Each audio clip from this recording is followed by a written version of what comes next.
Okay, in my last video I mentioned a little girl that I'm working with who has cerebral palsy due to a traumatic birth, who is also nonverbal.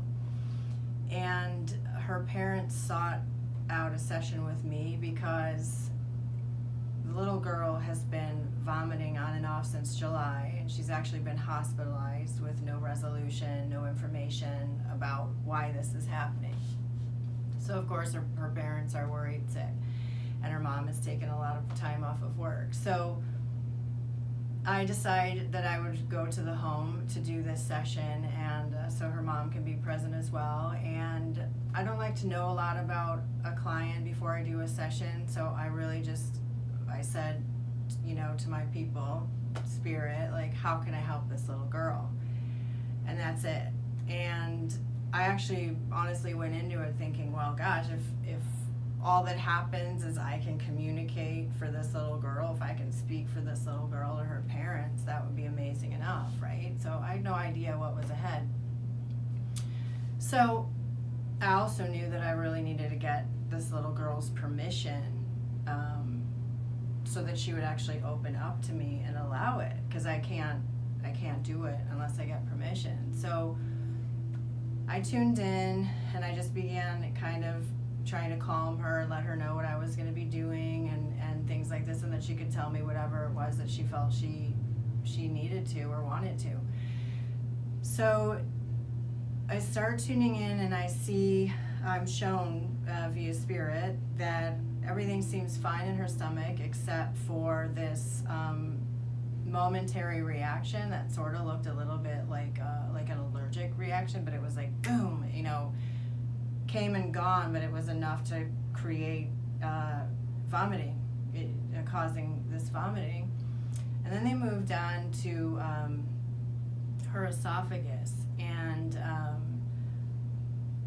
they showed this thickness inside her esophagus that was actually causing a narrowing. And now whether this is energetic or physical, we don't know yet, but wouldn't it be great if I was in the room with a bunch of doctors and we could have found out? That's my hope for the near future, so that we can help people together, right? Wouldn't that be great?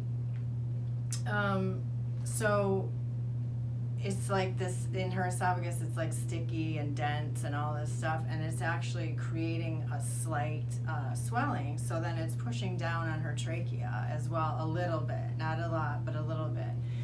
And I'm an ex-paramedic, so I have a pretty decent understanding of all this stuff, fortunately. And so then they move to her throat, and they show me that the flap, that's over her esophagus and her trachea is not opening and closing properly.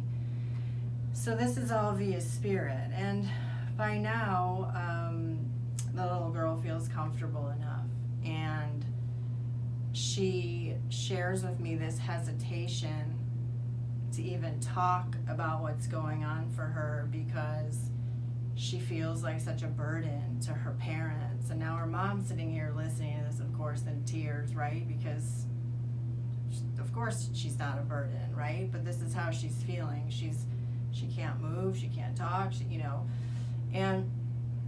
and so she shares that she feels like she's a burden, but she shares that at least 20 times a day she actually begins suffocating, and she can't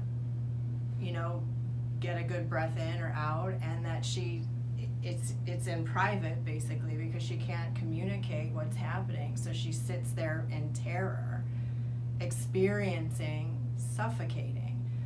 And then it comes and it goes, and nobody even has an idea what's happening. And she shares more about her experience of her birth, and that like during this 30 hours apparently she says her face was pressed up against the uterus, so she was face up, and it was pressed so hard that again she's suffocating.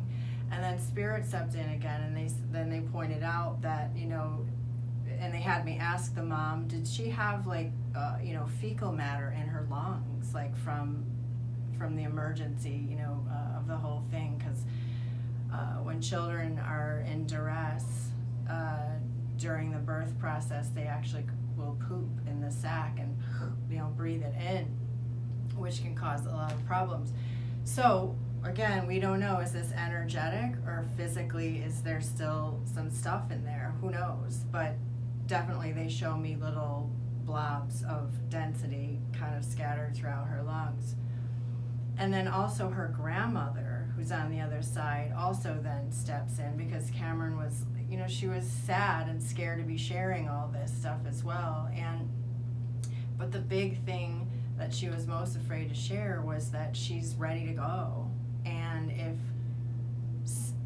she has to continue living like this, especially the suffocating thing, that was the thing that was bothering her the most, because it's so terrifying, that she's ready to go, and that the grandmother was actually there who she's hangs out with a lot, and that the little girl is here kind of, but kind of in the other realm at the same time. So she has this ability to sort of go back and forth, and that she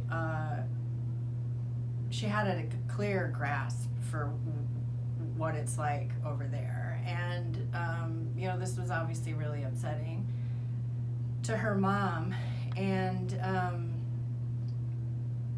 so I just would hope that we can, Western medicine and energy medicine can come together and work side by side, because you see, whether it's the trauma that's stuck in her body energetically creating these things, or whether it's something physical, it really doesn't matter. The resolution is there, and maybe it's both. We don't know, right? So because with energy work, whatever's in the energy body, that comes first, and then it duplicates into the physical, and then it becomes a physical problem. If it hasn't yet gone into the physical, then we can remove it energetically, whatever it is. So since then, I've had another session with her and some pretty cool updates, but I'll tell you about that next time.